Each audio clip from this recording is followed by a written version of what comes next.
세계에서 가장 비극적인 8개의 슬럼가에 잠입하다 화려한 대도시의 불빛 뒤에는 매일이 생존을 위한 전쟁인 어두운 슬럼가들이 존재합니다. 10제곱미터도 안 되는 좁고 눅눅한 집에 10명이 넘는 사람들이 함께 살아가며 화장실조차 없어 주민들은 비닐봉지에 용변을 보고 그것을 길거리나 공공장소에 던져버립니다. 때때로 그 봉지들이 사방으로 날아다니는 일도 있죠. 이러한 현실은 전 세계의 수많은 슬럼가에서 매일같이 벌어지고 있는 일입니다. 오늘 영상에서는 인간이 어떻게 이런 곳에서 살아남을 수 있는지 믿기 어려운 세계에서 가장 악명 높고 악몽 같은 8개의 슬럼가로 함께 들어가 보겠습니다. 1. 브라질의 파벨라, 페이벨라. 첫 번째는 아름다운 나라 브라질입니다. 브라질은 눈부신 관광지, 매혹적인 삼바춤, 신비로운 아마존으로 유명하지만 이외에도 많은 사람들이 예상치 못한 또 다른 얼굴을 가지고 있습니다. 바로 1000개가 넘는 슬럼가, 현지어로 파벨라, 페이벨라라 불리는 지역이 존재한다는 사실입니다. 리우데자네이루의 활기찬 해변가를 벗어나면 곧바로 완전히 다른 세계를 목격하게 됩니다. 호화로움과 빈곤이 나란히 공존하는 장소, 그것이 바로 파벨라입니다. 과거 파벨라는 저소득 노동자들이 정부의 통제를 받지 않고 모여 살던 곳으로 한때 범죄와 마약, 악명 높은 갱단들의 천국으로 불렸습니다. 경찰과 범죄 조직 간의 충돌은 일상다반사이며 어떤 지역은 수십 년 동안 정부조차 손을 댈 수 없을 정도로 통제가 불가능한 상태였습니다. 놀랍게도 브라질이 월드컵이나 올림픽 같은 대규모 행사를 개최할 때마다 정부는 일시적인 휴전을 위해 갱단들과 협상해야만 했습니다. 그렇다면 주민들의 삶은 어떨까요? 슬럼가라는 이름 그대로 전기, 깨끗한 물, 정화 시스템 같은 기본적인 인프라조차 없는 곳이 대부분입니다. 주민들은 오염된 수원에 의존하고 임시 화장실을 사용하며 쓰레기 수거나 오수 처리는 기대할 수 없습니다.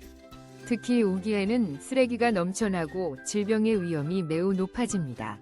이곳의 집들은 값싼 철판, 나무, 벽돌 등으로 지어진 임시 건물로 10제곱미터도 안 되는 공간에 10명 가까운 사람들이 모여 살고 어떤 집들은 산비탈을 따라 층층이 지어져 있어 폭우나 산사태 때 붕괴의 위험이 큽니다.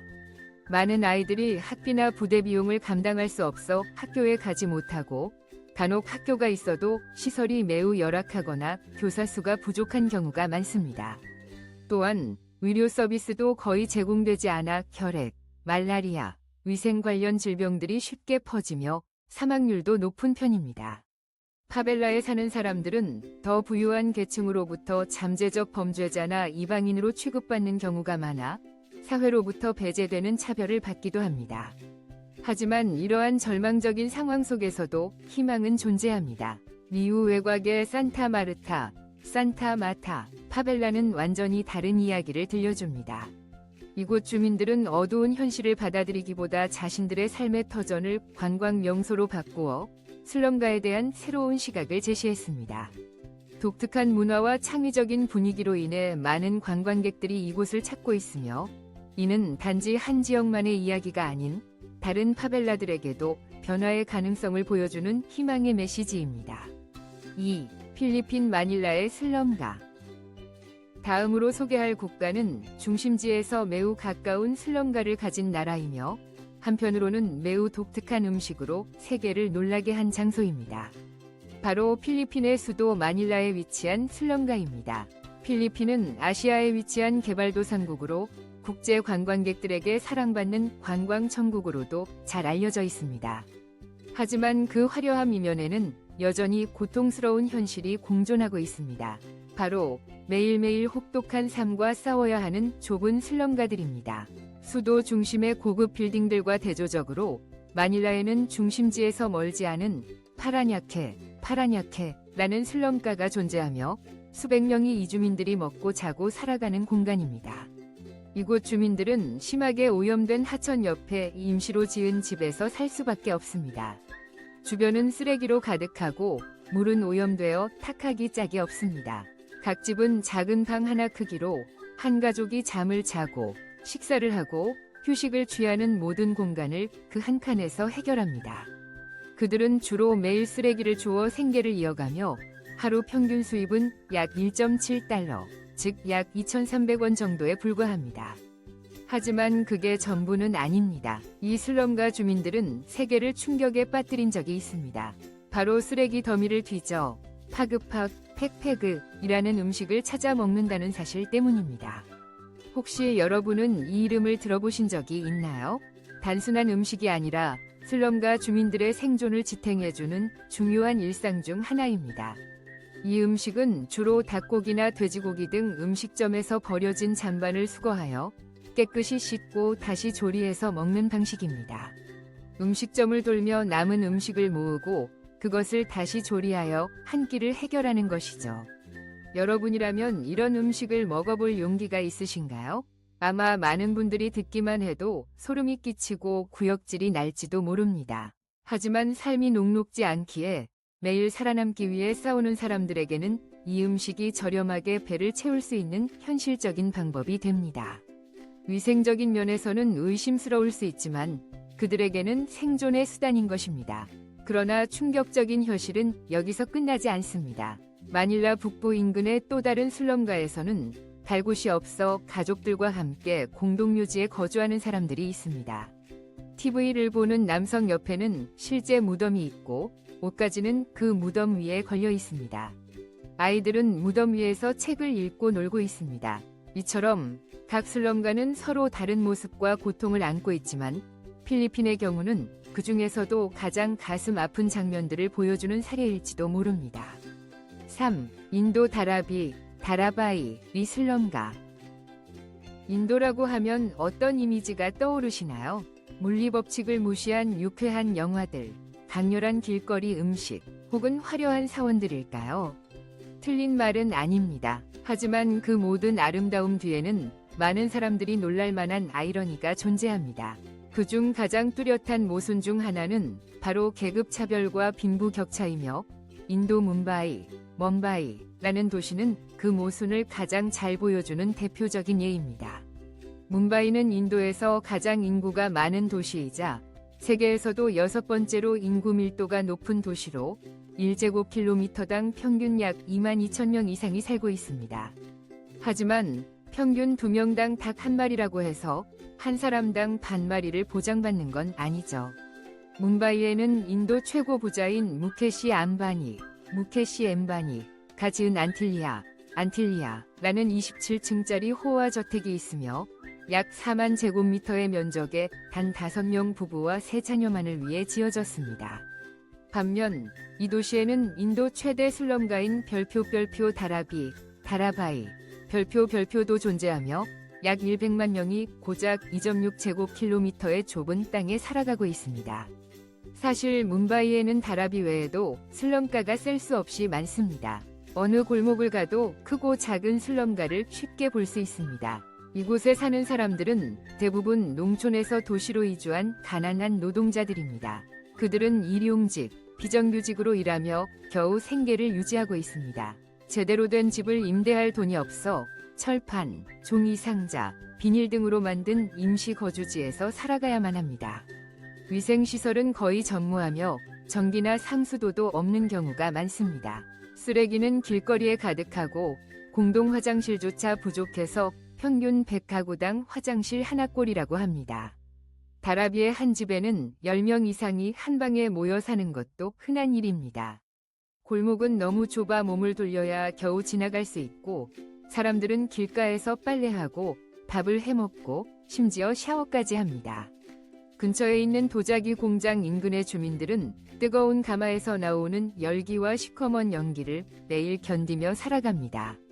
그렇지만 브라질의 슬럼가처럼 마피아 갱단이 지배하고 있어 위험천만한 곳과는 달리 인도의 슬럼가는 비교적 평화롭습니다. 이런 점 때문에 최근 인도의 부호 아다니 회장이 이 지역의 슬럼가 이미지를 벗기기 위해 재개발 프로젝트를 추진하기 시작했습니다. 하지만 이 프로젝트는 생각처럼 쉽지 않습니다. 돈이 많다고 모든 문제가 해결되는 것은 아니기 때문입니다. 오랜 시간 다라비에 살아온 주민들을 설득하기 위해 다양한 혜택과 조건을 제시했지만 많은 사람들은 여전히 떠나기를 주저합니다. 그들은 아다니 회장의 진심과 제안에 감사를 표하면서도 한편으로는 불신을 거두지 못합니다. 왜냐하면 그들은 과거에도 비슷한 약속들을 들어본 적이 있었고 그 결과는 실망뿐이었기 때문입니다. 4. 키베라, 아프리카에서 가장 큰 슬럼가. 다음은 아프리카에서 가장 큰 슬럼가인 키베라입니다. 여러분 중 많은 분들이 이곳의 삶이 얼마나 힘든지 상상하기 어려울 수도 있습니다. 키베라는 베트남 가수 렉가증리의 유명한 뮤직비디오 루코송 나우 메이아이가 촬영된 장소로 팬들에게는 익숙할지도 모릅니다. 이 슬럼가는 케냐의 수도 나이로비 중심부에서 약 6.5km 남쪽에 위치해 있으며 약 100만 명의 사람들이 고작 2.5km 위 공간에 빽빽이 모여 살고 있습니다.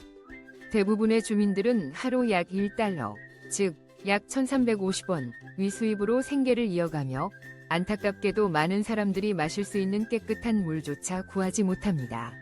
점점 고갈되어가는 수자원은 콜레라와 같은 질병을 큰 위협으로 만들고 있습니다. 사람들은 일상의 고통을 잊기 위해 알코올 농도가 매우 높은 전통 술인 창아, 챙AA를 찾기도 하며 일부는 값싼 가격 때문에 본드를 흡입하거나 마약을 사용하기도 합니다. 키베라의 삶은 말 그대로 혼돈 그 자체입니다. 주민들은 어두운 밤을 밝히기 위해 전신주에서 전기를 훔치는 것도 서슴지 않습니다. 아이들은 맨발로 하수구가 넘치는 좁은 골목을 뛰어다니며 때로는 하늘을 날아다니는 공중 화장실을 피해야 합니다. 여기서 말하는 공중 화장실은 주민들이 비닐봉지를 화장실로 사용한 후 거리나 공공장소에 던져버리는 것을 의미합니다. 그러나 이러한 모습만으로 이곳을 판단해서는 안 됩니다. 어려운 환경 속에서도 키베라 주민들은 다양한 문화 활동을 이어가고 있습니다. 좁은 공간에서 맨발로 연습하는 키베라 발레 학교의 아이들은 언젠가 큰 무대에서 공연하기를 꿈꾸고 있으며 매년 열리는 에말랜드 미스 키베라 대회에서는 활기찬 분위기 속에서 웃음과 희망을 나눕니다. 키베라는 단지 가난과 고통의 상징이 아니라 역경 속에서도 더 나은 삶을 향한 희망과 공동체의 힘을 보여주는 강인함의 상징이기도 합니다. 5. 서울 부촌 옆에 있는 슬럼 마을. 이곳은 아카데미상을 수상한 유명 영화의 배경이 된 장소입니다. 영화는 서울의 가난한 동네에서 반지하방에 살고 있는 한 가족의 이야기를 다루며 영화를 본 사람이라면 그들의 삶이 얼마나 바닥인지 잘 알 수 있을 것입니다. 실제로 영화 속 슬럼가의 배경은 실존하는 곳으로 바로 서울에서 가장 크고 가장 가난한 슬럼가로 불리는 구룡마을입니다. 해외 언론들은 구룡마을을 부익부 빈익빈이라는 사회적 양극화의 상징으로 묘사하며 말하자면 이곳은 화려한 서울의 그늘 혹은 어두운 이면이라고 할 수 있습니다. 구룡마을은 강남의 고층 빌딩들 아래에 숨어 있으며 부유한 강남거리에서 도보로 단 20분 거리에 위치해 있습니다. 이 마을은 1980년대 후반에 형성되었으며 현재 약 2,500명에서 4,000명 정도가 거주하고 있습니다. 대부분의 주민들은 1988년 서울 올림픽을 준비하기 위한 도시개발 사업으로 인해 강제 철거되었거나 혹은 파산으로 삶의 터전을 잃고 일자리를 찾아 서울로 떠밀려온 사람들입니다. 하지만 꿈이 있다고 해서 모두가 성공하는 것은 아니면 이곳 주민들의 삶 역시 다른 슬럼가들과 다를 바 없이 고단합니다. 주택들은 임시로 지은 조악한 구조물로 천장은 사람 키에 겨우 닿을 정도이고 가끔은 땅이 꺼지거나 벽이 갈라져 바람이 술술 들어오는 경우도 있습니다. 이에 따라 주민들은 천막이나 광고판 등으로 임시 보수를 하며 생활합니다. 이곳의 환경은 매우 습하고 쓰레기가 많아 마을 전체에 불쾌한 냄새가 퍼져 있고 이는 주민들의 건강에 심각한 위험을 초래합니다. 대부분의 가정은 개인 화장실이 없어 마을 주민들은 공동 화장실과 공동 목욕탕을 사용해야 합니다. 그러나 이 공공시설에는 쥐와 바퀴벌레가 자주 출몰하며 어떤 살충제로도 이들을 완전히 없애지 못합니다. 처리되지 않은 쓰레기들이 산처럼 쌓여 있어 마을을 둘러싸고 있고 전선은 기준보다 낮은 높이에 설치되어 있어 항상 감전의 위험이 도사리고 있습니다. 구룡마을의 허름하고 지저분한 외관은 바로 뒤에 있는 강남의 고층 건물들과 극명한 대비를 이룹니다.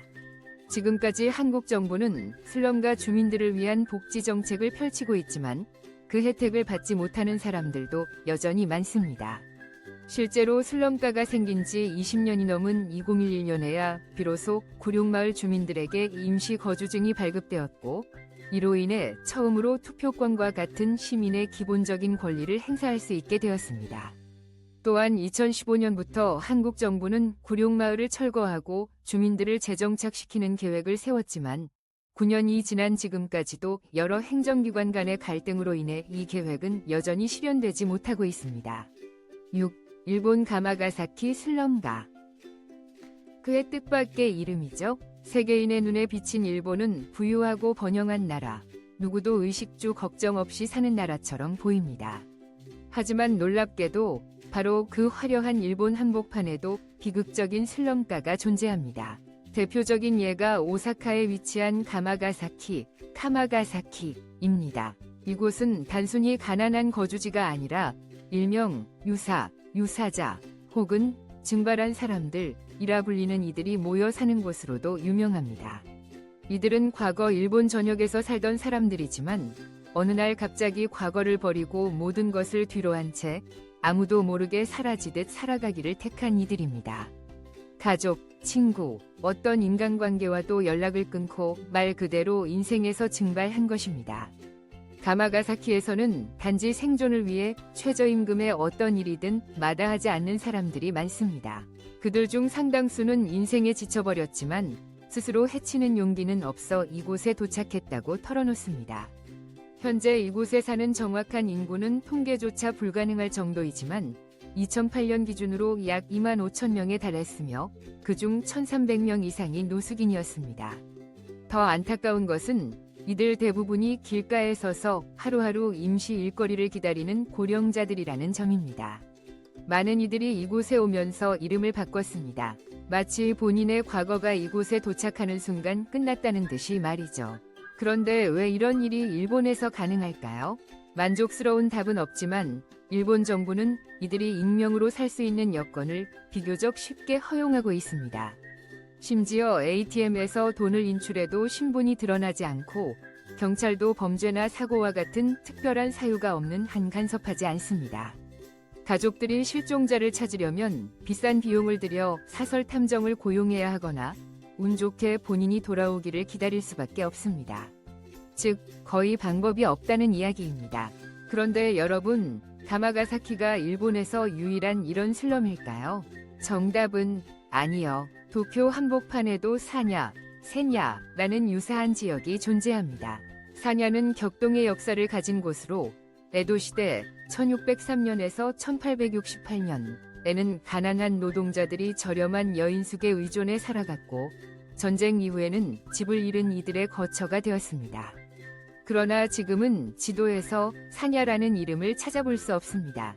1966년 일본 정부는 이 지역의 이름을 공식적으로 지우고 청천, 키오카와 과주미, 점이라는 두 구역으로 나누어 등록했습니다.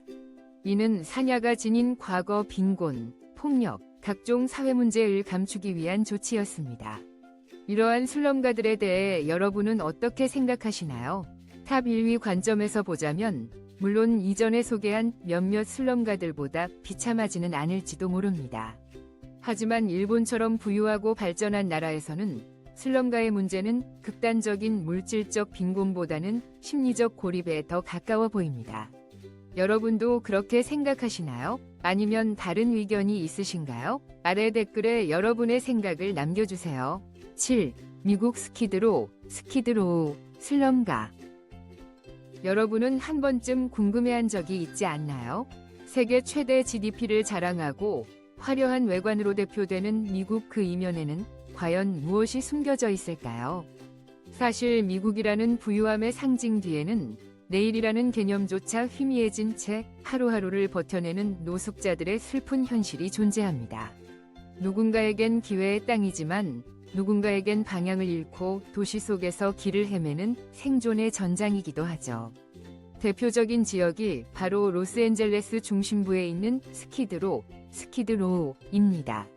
이 지역에는 약 8,000명에서 10,000명에 이르는 노숙자들이 거주하고 있으며 대부분은 인도 위에 천막을 치거나 임시 구조물 안에서 살아가고 있습니다.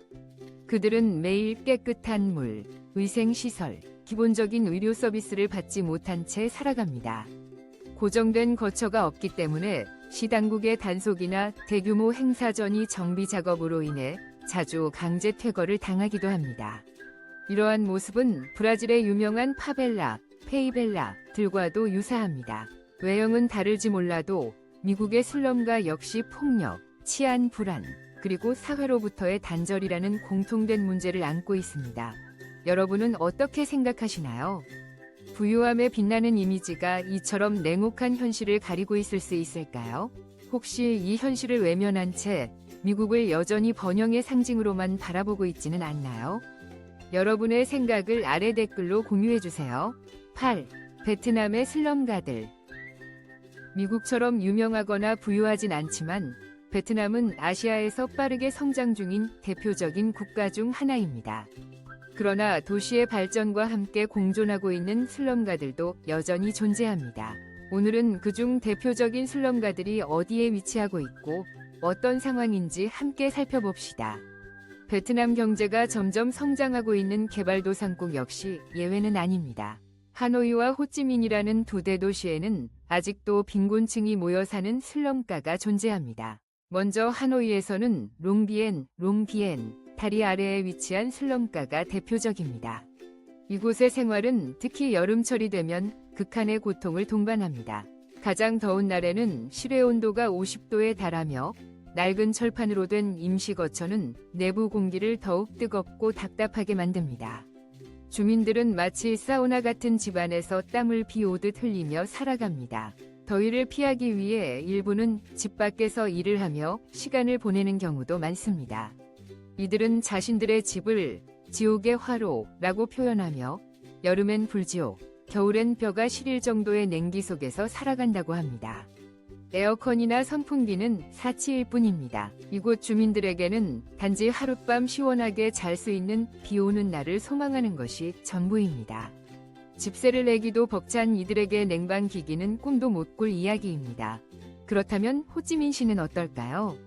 상황이 나아지기는커녕 오히려 더 안타까운 모습이 펼쳐집니다. 많은 가정이 하천 옆에 거주하면서 쓰레기를 직접 물에 버리고 있고 이로 인해 수질 오염은 날이 갈수록 심해지고 있습니다. 취, 파리, 모기가 들끓고 주민들은 각종 전염병과 위생 문제에 시달리고 있습니다.